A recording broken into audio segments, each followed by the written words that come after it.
مفيش أحلى من صينية المشاوي تزيني بيها سفرتك وتشرفك في عزومات رمضان. ريحة الشوي لوحدها اللي مالية البيت تفتح نفس ضيوفك. يلا نشوف عملنا الصينية دي ازاي خطوة بخطوة بطريقة سهلة جدا وأحلى كمان ما بتتقدم في المطاعم. يلا نشوف المكونات والطريقة بتاعتنا. أول حاجة هنبدأ بيها وهي الريش. في طبق هنزل بعصير بصلاية كبيرة، بصلاية أنا فرمتها في الكبة وهاخد العصير بتاعها بس.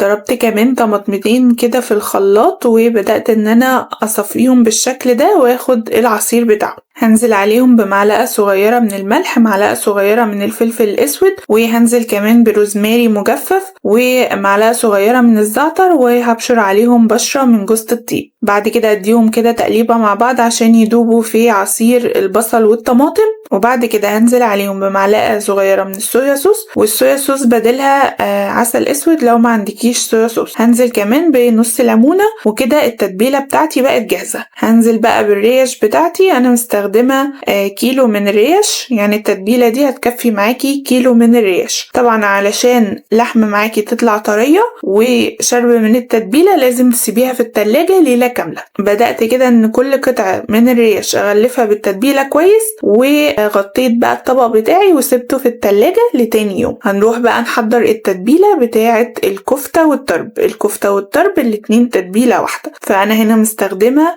كيلو من اللحمة المفرومة. فرمت بصلاية كبيرة، والمرة دي هاخد التفل بس وهسيب العصير على جنب. هنزل كمان بمعلقة ونص صغيرة من الملح، معلقة صغيرة من الفلفل الاسود، ومعلقة صغيرة من الكزبرة. هخلطهم مع بعض كده بايديا لحد ما يعني التوابل كده تتوزع في اللحمة. وبعد كده هبدأ ان انا افرمهم في الكبة. طبعا الكبة بتاعتي مش هتاخد كل الكمية، فانا هفرمهم على مرتين. علشان الكفتة بتاعتك تبقى ناجحة لازم تعجني او تفرمي اللحمة كويس لحد ما تطلع خطوط بالشكل ده. كده الكفتة بتاعتك هتطلع ناجحة ومش هتفك منك في الفرن. انا كده خلصت فرم كل كمية اللحمة اللي معايا. هغلفها بقى بالاسترتش وهسيبها في التلاجة جنب الريش بتاعتي. تاني يوم بقى نبدأ بقى نسوي المشاوي بتاعتنا. انا اول حاجة هبدأ بيها وهي الريش. جبت كده صينية وبدأت ان انا افرشها بورق فويل، وهحط عليها كمان ورق زبدة، وهبدأ ان انا ارص عليها الريش وانزل كمان عليها بباقي التتبيلة. وبعد كده هغطيها كويس جدا بورق زبدة وورق فويل. هدخلها على فرن سخن على اعلى درجة حرارة. هتاخد معايا من ساعة ونص لساعتين على حسب درجة حرارة الفرن بتاعتك. كده انا طلعتها من الفرن وبقت جاهزة معايا، مستوية وطرية ودايبة وريحتها تجنن. هبدأ ان انا افتحها بالشكل ده، وعلشان بقى ناخد ريحة الفحم وريحة الشوي هنولع كده في وسطها فحماية، وهبدأ انزل على الفحمة بشوية زيت وارجع اغطيها تاني بورق فويل لحد ما الدخنة بتاعة الفحمة تروح. هنرجع بقى لتتبيلة الكفتة. وتركاية حلوة قوي انا بحب دايما اعملها في الكفتة بتاعتي ان انا اولع فحماية في اللحمة وهي لسه نية. في نص الطبق كده هحط حتة من ورق الفويل وعليها فحماية،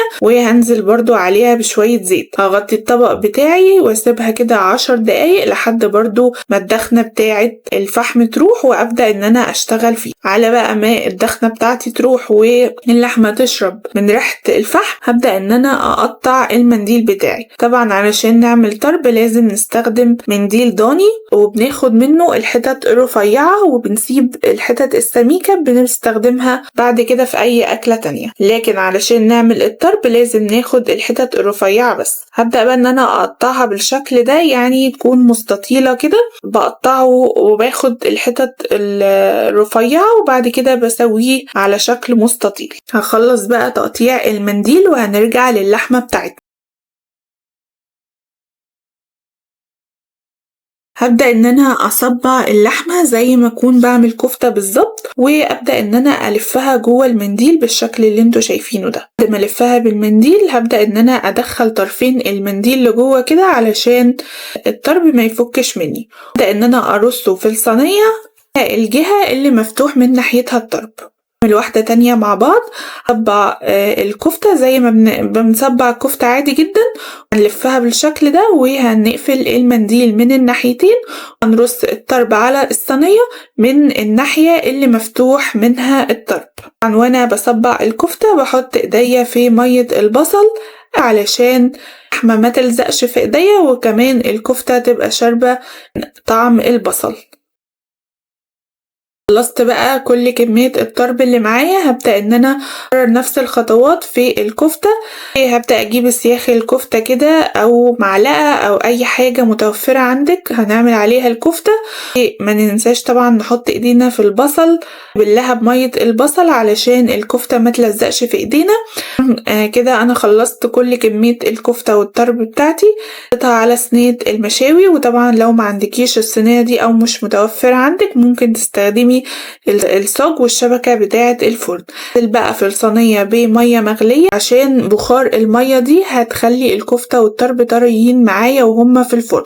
دخلت بقى الكفتة والطرب في الفرن برضو على اعلى درجة حرارة، هتاخد تقريبا نص ساعة. اطلعها اقلبها على الناحية التانية ودخلها الفرن، هتاخد معايا نص ساعة تانية.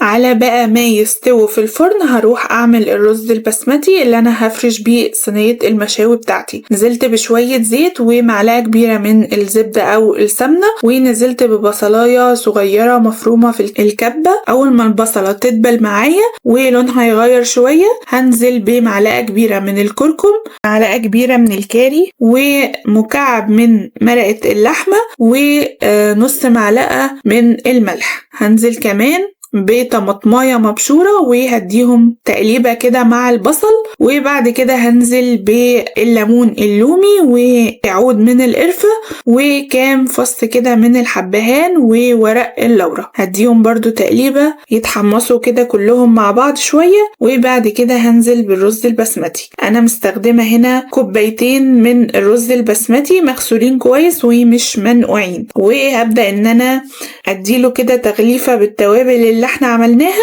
وبعد كده هنزل عليه بالمية المغلية، هنزل بمقدار المية لحد ما اغطي الرز البسمتي حاجة بسيطة، وهسيبه على النار لحد ما يشرب ميته. واول ما يشرب ميته هوطي النار او هنقله على شياطة الرز، هسيبه بقى براحته جدا لحد ما يستوي كويس. كده كمان الطرب والكفتة بتوعنا بقوا مجهزين. هنبدأ ان احنا برضو نديهم فحماية كده علشان يشموا ريحة الفحم، وريحة الفحم كده تبقى مالية البيت معانا. ولعت الفحماية وغطيت الكفتة والطرب بالفويل وسبتهم لحد ما الدخنة راحت. وبعد كده بقى هنبدأ نجهز الصينية بتاعتنا. جبت الصينية بتاعتي نزلت بقى بالرز وفرشته في الصينية زي ما انتوا شايفين، وشلت اي حاجات ممكن يعني تيجي في البق تضايق زي الليمون والحبهان وورق اللورة. وبدأت بقى ان انا ارص المشاوي بتاعتي بالشكل اللي انتي يعني تبدأي بقى ترصيها كده بالشكل اللي انتي حباه. انا رصيتها كده زي ما انتوا شايفين، حطيت الطرب وحطيت حواليه الكفتة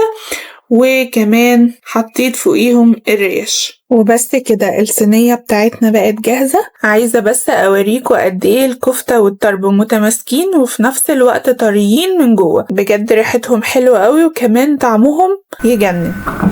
الريش كمان مستوية ودايبة وبتدوب في البق كده وانتي بتاكليها. زينت الصينية بتاعتي في الاخر كده بشوية من البقدونس علشان يدي شكل حلو للصينية. طبعا لا غنى عن سلطة الطحينة مع المشاوي، وقدمت كمان معاها سلطة خضراء وكوباية البيبسي الساقعة عشان نهضم الجريمة دي. وجربوا بقى الصينية دي بجد أحلى وأوفر من المطاعم 100 مرة. أتمنى يكون فيديو النهاردة عجبكم، ما تنسوش اللايك والشير.